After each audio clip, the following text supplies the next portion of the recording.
The Army profession is a trusted and disciplined vocation, serving under civilian authority to defend the Constitution and the American people. We provide a unique and vital service to society by developing and applying expert knowledge in the field of land power.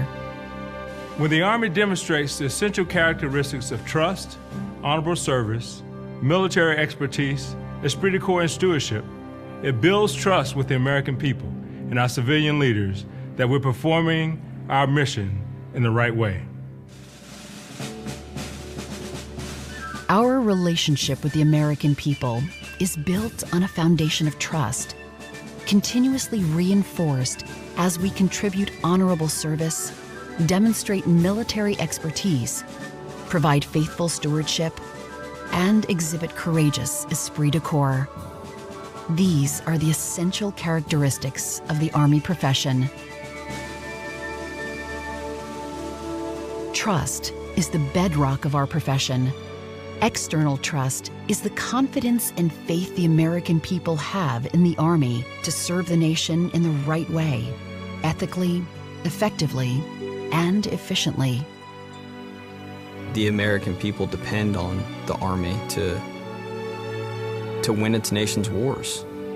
They see an American soldier, and they have an expectation, and it's our job to live up to it. We take an oath. That oath is to protect the Constitution of the United States, whether you're in uniform or a government civilian.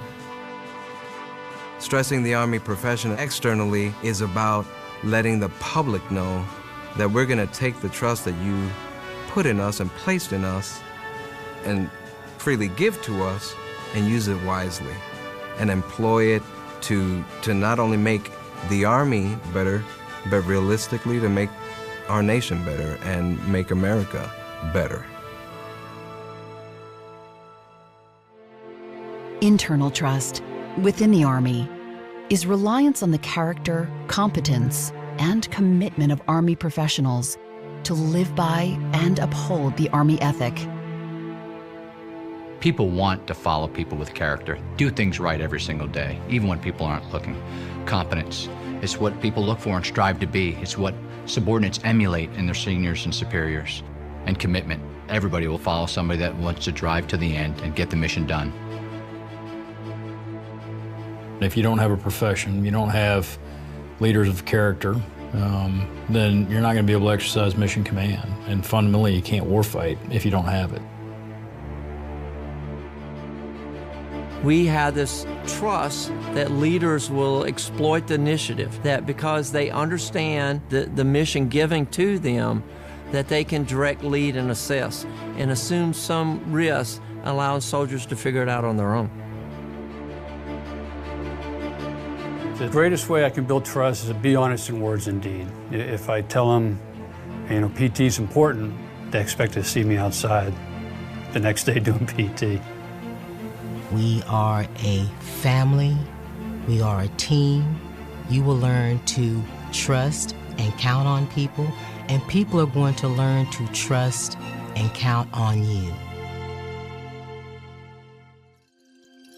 Honorable service is support and defense of the Constitution, the American people, and the national interest in a manner consistent with the Army ethic.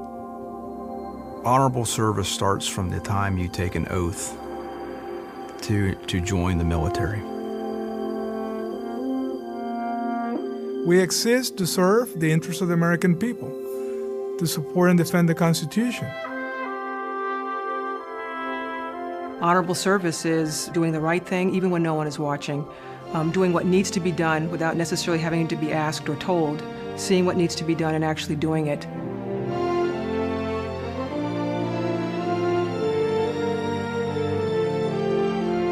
Military expertise is the ethical design, generation, support, and application of land power. It is understanding our professional body of knowledge, our doctrine, which is our professional body of knowledge. It's being able to execute the tasks that the nation expects us to be able to execute. So to have an effective team in combat, you've got to have competent leaders, you've got to have competent soldiers, you've got to have competent units. We develop military expertise through a very old time-tested routine, and that's practice. Readiness is one of our main responsibilities, and the Chief of Staff of the Army's #1 priority for us. And in order to be ready, you have to practice those things that you want to do best. The best units we have in the Army do the simple things very well, and that's because they exercise those tasks that are critical for their survival on the battlefield and a means for them to win the nation's wars. It starts with the soldier's creed. I'm an expert and I'm a professional. With what we do, we have to be experts at our job, because when we're out on the battlefield, that's where it all comes to fruition.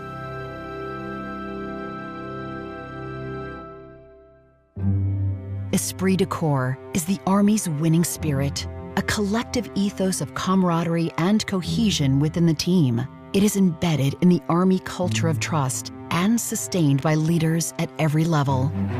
Esprit de corps is more than the unit t-shirt that you wear for a run.